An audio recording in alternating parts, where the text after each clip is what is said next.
తప్పనిసరిగా చేయనుంది. బస్సు నడిపే సమయంలో డ్రైవర్ కదలికలను ఈ కెమెరాలు గుర్తిస్తాయి. ఈ కెమెరాల డేటాను పర్యవేక్షించడానికి రవాణా శాఖ కమిషనరేట్ లో ప్రత్యేక కంట్రోల్ రూమ్లను ఏర్పాటు చేస్తున్నారు. ఏఆర్ఏఐ, ఏఐసిటిఐ, సిఐఆర్టీ ఆమోదించిన కెమెరాలను మాత్రమే వాడాలని ప్రభుత్వం సూచించింది. దీనిపై మరింత సమాచారం మా ప్రతినిధి కాంతి అందిస్తారు.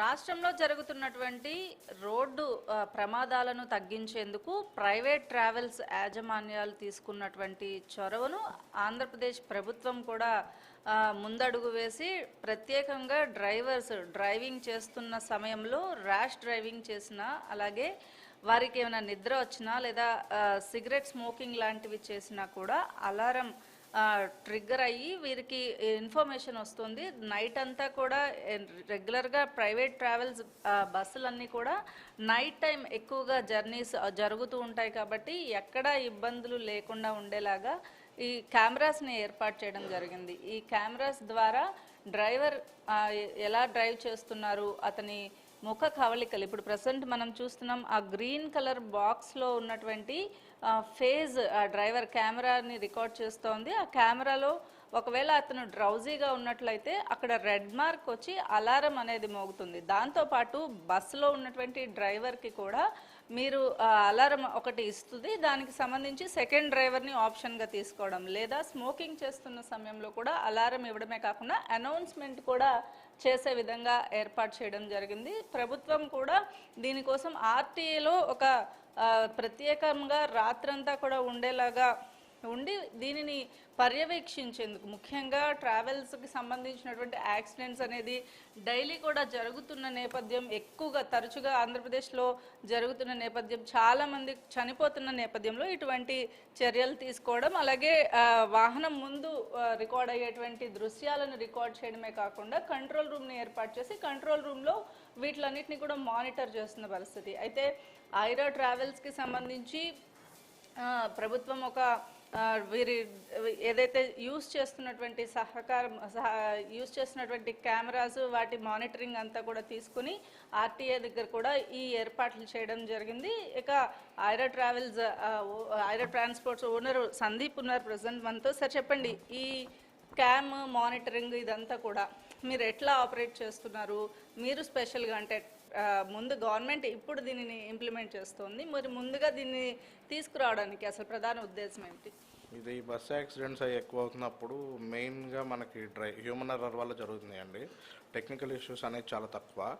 సో హ్యూమన్ ఎర్రర్ రెక్టిఫై చేయడానికి మనం కూడా అబ్జర్వ్ చేయాలి కాబట్టి డ్రైవర్ బిహేవియర్ ఎలా ఉంది, డ్రైవింగ్ ప్యాటర్న్ ఎలా ఉంది, ఇవన్నీ మానిటర్ చేయడం కోసం మేము ఇన్స్టాల్ చేయించాము. మాకు ఒక కంట్రోల్ రూమ్ ఉంటుంది. నైట్ 7:38 నుంచి వాళ్ళు వర్క్ చేస్తారు. మార్నింగ్ వెహికల్స్ ప్యాసింజర్స్ అందరినీ దింపే వరకు వాళ్ళు మానిటర్ చేస్తారు. ఆ సిస్టమ్ ఇచ్చే అలర్ట్స్ కాకుండా వీళ్ళు ఏమైనా డ్రౌజీగా అనిపించినా, బిహేవియర్ ఏమైనా తేడాగా అనిపించినా వెంటనే డ్రైవర్కి కాల్ చేసి మాట్లాడతాం. మా అన్ని వెహికల్స్లో ఇద్దరు డ్రైవర్లు ఉంటారు. సో సెకండ్ డ్రైవర్ పడుకుని ఉంటాడు, అతను స్టీరింగ్ మీదకి వెళ్ళి ఇతను రెస్ట్ తీసుకుంటూ ఉంటాడు అనమాట. సో ఏ డ్రైవర్ అయినా మనకి 10 hours జర్నీ అనుకోండి, 5 hours నుంచి ఎక్కువ ఉండడు, మిగతా అంతా రెస్ట్. అంటే ఈ టెక్నాలజీ వల్ల ప్రధానంగా అంటే అలారం మోగడమే కాకుండా మీరు నైట్ అంతా మానిటర్ చేస్తున్నారు. దీనివల్ల అంటే గవర్నమెంట్ కూడా ఇప్పుడు దీన్ని ఇంప్లిమెంట్ చేస్తుంది. మీరు ఆల్రెడీ మినిస్టర్ తోటి అలాగే అధికారులతోటి మీటింగ్లో పాల్గొనడం జరిగింది. వారు మీ నుంచి ఏం సజెషన్స్ తీసుకున్నారు, అలాగే వారు మీ నుంచి ఏం సహకారం కోరుతున్నారు? సజెషన్స్ ఏం లేవు మేడం, కెమెరా యాక్సెస్ అడిగారు, ఇచ్చాము. అక్కడ ఎస్టీఏలో కంట్రోల్ రూమ్ అరేంజ్ చేసి వాళ్ళు కూడా మానిటర్ చేస్తున్నారు. అంటే ఇప్పుడు అన్ని ట్రావెల్స్లో కూడా ఈ సదుపాయం లేదు సార్. అంటే అన్ని ట్రావెల్స్కి కూడా పెట్టే అవకాశం ఉందా, లేకపోతే ఏంటి వాళ్ళు ఏం గైడ్ లైన్స్ ఇస్తున్నారు? అది అందరినీ ఇన్స్టాల్ చేయించుకోమని చెప్పారండి ట్రాన్స్పోర్ట్ కమిషనర్ గారు. అంటే యాక్చువల్గా ఈ సిస్టమ్ని ఇంప్లిమెంట్ మీరు చేయడానికి ప్రధాన ఉద్దేశం ఏంటి? ఈ ఇన్సిడెంట్స్ అనేవి చూస్తున్నాం మనం ఈ మధ్యకాలంలో దాదాపు 20-30 మంది ఇదే బస్ యాక్సిడెంట్స్ వల్ల చనిపోయిన పరిస్థితి. సో ఏంటి మీరు ఎందుకు దీన్ని ముందుకు తీసుకురావచ్చు? ఇది కేవలం డ్రైవర్స్ని మానిటర్ చేయటం, యాక్సిడెంట్స్ తగ్గిస్తాం గురించి మేము మా జాగ్రత్త చర్యల కింద మేము తీసుకున్నామండి. అంటే మీరు జనరల్గా ఇప్పుడు ట్రావెల్స్ నడిపే వాళ్ళంతా కూడా ఒక బస్సు రిజిస్ట్రేషన్ ఎక్కడో ఒక వేరే స్టేట్లో చేసి అదే రిజిస్ట్రేషన్ నెంబర్తో ఒక 5-6 బస్సులు నడుపుతారు అనేది ప్రజెంట్ వాస్తవ పరిస్థితి. సో గవర్నమెంట్ కూడా దానికి సంబంధించినటువంటి ఇంప్లిమెంటేషన్స్ తీసుకురావడము, ట్యాక్స్ తగ్గించడం లాంటి చర్యలు తీసుకోవాలని కూడా ఆలోచన చేస్తుంది. వాస్తవ పరిస్థితి నిజంగా అట్లానే రన్ అవుతాయా ఏంటి? లేదు మేడం, అదర్ స్టేట్స్లో మనం ట్యాక్సెస్ గురించి అని వెళ్తాము, అంతేగాని ఒకే నెంబర్తో 5-6 బస్సులు తిప్పుతాం అనేది జరగని పని. ఎందుకంటే ఇప్పుడు అంతా ఆన్లైన్ అయిపోయింది. ఎక్కడ ఏం జరిగినా ట్రాన్స్పోర్ట్ డిపార్ట్మెంట్కి తెలుస్తుంది. ఓన్లీ అక్కడ అదర్ స్టేట్స్లో ట్యాక్సెస్ తక్కువ అని మాత్రమే అక్కడ రిజిస్ట్రేషన్ చేపిస్తాం, కానీ బస్సులు ఒకే నెంబర్ మీద 4-5 తిప్పుతాం గురించి అయితే కాదు. అంటే ట్యాక్స్ అనేది రిడక్షన్ చేస్తామని గవర్నమెంట్ చెప్పింది. దాన్ని ఇంప్లిమెంటేషన్ కోసం ఏమైనా మీతో మాట్లాడడం జరిగిందా? అంటే ట్రావెల్స్ వాళ్ళందరితో కూడా మీటింగ్ పెట్టామని మినిస్టర్ చెప్పడం జరిగింది. సో దానికి సంబంధించి ఇవాళ మార్నింగ్ మినిస్టర్ గారితో టీసీ గారితో వీడియో కాన్ఫరెన్స్ అయిందండి. ట్యాక్సెస్ తగ్గిస్తామని చెప్పారు. ఓకే, అంటే అది ఎంతవరకు మీకు యూజ్ అవుతుంది? చాలా బెటర్ అవుతుంది మేడం, ఎందుకంటే బర్డెన్ బాగా తగ్గిపోతుంది. అదర్ స్టేట్స్ నుంచి వెహికల్స్ అన్నీ ఇటు వచ్చేస్తాయి. అంటే ఇప్పుడు మీరు ఈ కెమెరాస్ ఇన్స్టాల్ చేయడం దానివల్ల జనరల్గా ప్రైవేట్ ట్రావెల్స్లో టికెట్ అంటే ఆర్టీసీతో పోల్చుకుంటే ఒక 50 రూపీస్ 60 రూపీస్ ఎక్స్ట్రానే ఉంటుంది. సో ఇప్పుడు ఈ కెమెరాస్ ఇన్స్టాల్ చేయడం, మళ్ళీ మీరు ప్రత్యేకంగా మానిటర్ చేయడం కోసం మీరు ఒక స్టాఫ్ని పెట్టుకోవాల్సి ఉంటుంది. వీటిలన్నిటి వల్ల అవంతా కూడా ఆ బర్డన్ అంతా కూడా ప్రయాణికుల మీదే పడుతుందా, లేకపోతే ఛార్జెస్ వేరియేషన్ ఏమైనా చూపిస్తున్నారు? లేదు మేడం, అది సేఫ్టీ కోసం అని మేమే బర్డెన్ అంతా దాని టికెట్ రేట్ మీద అయితే ఇదేం పడట్లేదు. అంటే జనరల్గా మీకు పబ్లిక్ నుంచి వస్తున్న రెస్పాన్స్ అంటే ఇప్పుడు మీరు ఎక్కిన కస్టమర్ ఖచ్చితంగా సాటిస్ఫై అవుతారు. ఒక భయం అనేది ఉండదు. ఈ రోజుల్లో ట్రావెల్స్ బస్ ఎక్కాలంటే భయపడే పరిస్థితిలో పబ్లిక్ నుంచి మీకు ఎట్లాంటి రెస్పాన్స్ ఉంది సార్? అడుగుతూ ఉంటారు మేడం, ఎందుకంటే నేను ఆఫీస్ దగ్గర ఉండి బస్సెస్ డిస్పాచ్ అయ్యేటప్పుడు చెక్ చేస్తూ ఉంటాను. సో ఒక్కొక్కళ్ళు అడుగుతూ ఉంటారు అనమాట. లేకపోతే ముందు రోజు ఏమైనా అలారమ్స్ వచ్చినా డ్రైవర్ని పిలిచి మాట్లాడుతూ ఉంటాను. సో వాళ్ళు అడుగుతూ ఉంటున్నారు. ఈ మధ్యన రీసెంట్గా నన్ను ఒక 7-8 మంది దాకా అడిగారు, కొత్తగా పెట్టారు ఏంటివి అది ఇది.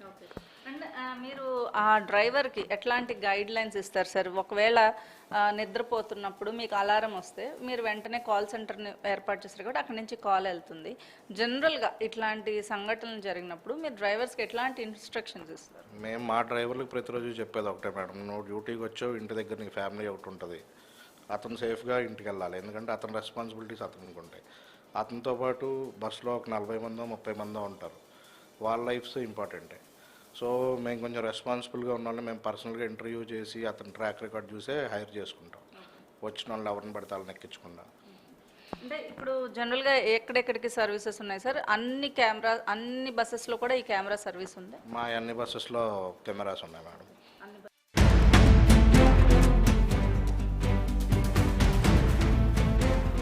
రాష్ట్రంలో జరుగుతున్నటువంటి వరుస ప్రమాదాలను కొంతవరకు అరికట్టేందుకు అలాగే ప్రయాణికుల భద్రత కోసం ప్రభుత్వం కెమెరాస్ను ప్రతి ట్రావెల్స్ బస్సులో కూడా కెమెరాస్ను ఏర్పాటు చేసి నిరంతరం వాటిపైన పర్యవేక్షణ ఉండేలాగా కంట్రోల్ రూమ్ని కూడా ఏర్పాటు చేయడం జరిగింది. అయితే ఇప్పటికే కొన్ని బస్సుల్లో కెమెరాస్ను ఏర్పాటు చేశారు. డ్రైవర్కి సంబంధించి డ్రైవర్ పనితీరు అలాగే అతను నిద్రమత్తులో ఏమైనా ఉన్నారా అనేది ఇండికేట్ చేస్తూ చూపించేటువంటి కొన్ని బస్సులను మనం ఇప్పుడు చూపిస్తూ ఉన్నాము. ట్రావెల్స్ బస్సుకి సంబంధించి బస్సుల్లో డ్రివెన్ డాష్ క్యామ్లను ఏర్పాటు చేయడము అలాగే ఇటు ప్రయాణికుల భద్రత విషయంలో కూడా చర్యలు తీసుకుంటూ ముందస్తు చర్యల్లో భాగంగానే ట్రావెల్స్ బస్సుల ప్రమాదాలను ఇటీవల కాలంలో అనేకం చూస్తూ ఉన్నాం. అందులో ముఖ్యంగా చాలామంది ప్రాణాలు కోల్పోయిన పరిస్థితి, చంటి పిల్లలు, ఎన్నో వేల కుటుంబాలు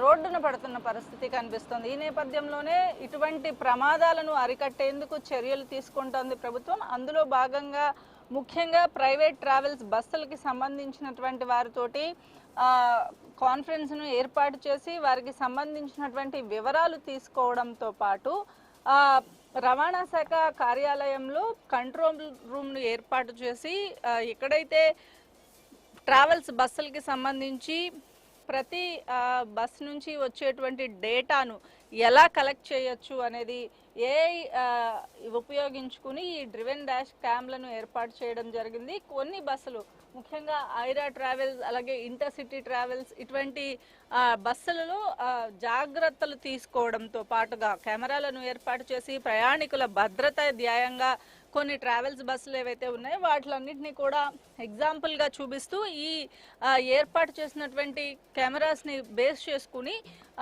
ప్రమాదాలను అరికట్టేందుకు త్వరితగతిన డ్రైవర్స్ని అలర్ట్ చేసేందుకు కంట్రోల్ రూమ్స్ని ఏర్పాటు చేయడం జరిగింది. ఇక బస్సులకి సంబంధించినటువంటి పన్ను ఎక్కడైతే ఏపీలో సీటుకి సంబంధించి త్రైమాసికానికి 4,000 చొప్పున పన్ను ఉండడంతో చాలా వరకు ట్రావెల్స్ బస్ యజమానులు అరుణాచల్ ప్రదేశ్, నాగాలాండ్ తదితర రాష్ట్రాల్లో రిజిస్ట్రేషన్ చేసుకుని ఆ తర్వాత ఏపీలో పరిధిలో నడుపుతూ ఉన్నాయి. ఈ పన్నును తగ్గించి అంటే 1,500 తగ్గించినట్లయితే 2,500 చేయాలని, అంటే ఇప్పుడు ప్రజెంట్ 4,000 ఉన్న నేపథ్యంలో 1,500 తగ్గించినట్లయితే 2,500కి ప్రభుత్వం ఇవ్వాలని భావిస్తోంది. ఇతర రాష్ట్రాల్లో రిజిస్ట్రేషన్ చేసుకున్నటువంటి బస్సులకు పన్ను తగ్గించాక ఏపీ తీసుకువచ్చి రిజిస్ట్రేషన్ చేయాలి అని కూడా బస్సు యజమానులను సూచించడం జరిగింది. ఈరోజు జరిగినటువంటి కాన్ఫరెన్స్లో అటు మంత్రితో పాటు రవాణా శాఖ కమిషనర్ కూడా పాల్గొన్నారు.